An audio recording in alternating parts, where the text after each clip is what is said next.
ओवैसी जी एक पार्टी के ऐसी पार्टी के नेता है जो पार्टी एक समुदाय तक सीमित है। एक सौहार्दपूर्ण माहौल को अगर सबसे खराब करने के लिए अगर कोई बहुत ऐसे कंट्रोवर्शियल स्टेटमेंट देते हैं तो वो उनकी पार्टी देती है। जो मस्जिद बंद पड़ी है, सील की है, जिसको कहा जा रहा है कि अवैध निर्माण है, वहाँ अंदर जाकर वीडियोग्राफी करते हैं। मुझे मालूम पड़ा है कि एफआईआर दर्ज हुई है, लेकिन एफआईआर दर्ज नहीं, उनकी गिरफ्तारी होनी चाहिए और गिरफ्तारी होने के बाद कार्रवाई होनी चाहिए। बात बड़ी साफ सी है। ओवैसी जी एक पार्टी के ऐसी पार्टी के नेता है जो पार्टी एक समुदाय तक सीमित है और पर्टिकुलरली उसके लिए ही वो बयान करते हैं। पूरे देश भर में हर जगह एक सौहार्दपूर्ण माहौल को अगर सबसे खराब करने के लिए अगर कोई बहुत ऐसे कंट्रोवर्शियल स्टेटमेंट देते हैं तो वो उनकी पार्टी देती है।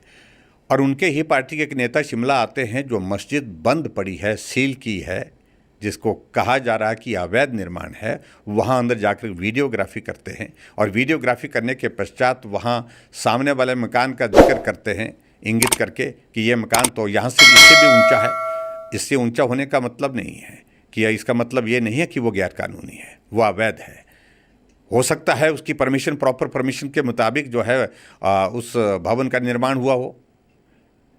वो कैसे कह सकते हैं सारी चीज़ को? लोग कहते हैं कि कानून के मुताबिक कार्रवाई होनी चाहिए, कानून सबके लिए होना चाहिए। तो हम कहाँ बोल रहे हैं कि कानून के मुताबिक नहीं होना चाहिए? कानून के मुताबिक होना चाहिए, लेकिन उनको इस बात को समझना चाहिए कि जिस तरह का बयान दिया है, हिमाचल में जहाँ शांति प्रिय लोग हैं, जहाँ शांति को भंग करने के प्रयत्न हुए हैं इस बयान के माध्यम से, उसके अनुसार उनके खिलाफ कार्रवाई होनी चाहिए।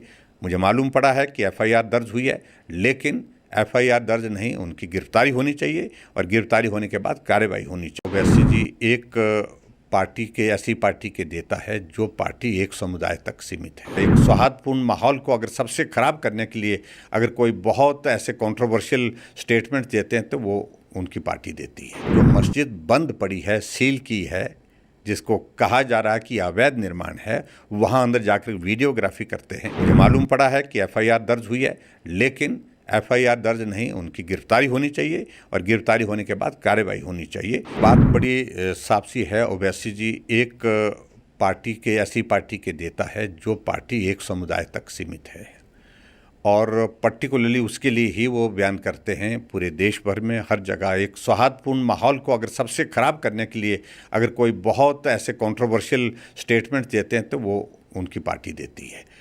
और उनके ही पार्टी के एक नेता शिमला आते हैं जो मस्जिद बंद पड़ी है, सील की है, जिसको कहा जा रहा है कि अवैध निर्माण है, वहाँ अंदर जाकर वीडियोग्राफी करते हैं और वीडियोग्राफी करने के पश्चात वहाँ सामने वाले मकान का जिक्र करते हैं, इंगित करके कि ये मकान तो यहाँ से इससे भी ऊंचा है। इससे ऊंचा होने का मतलब नहीं है कि इसका मतलब ये नहीं है कि वो गैरकानूनी है, वो अवैध है।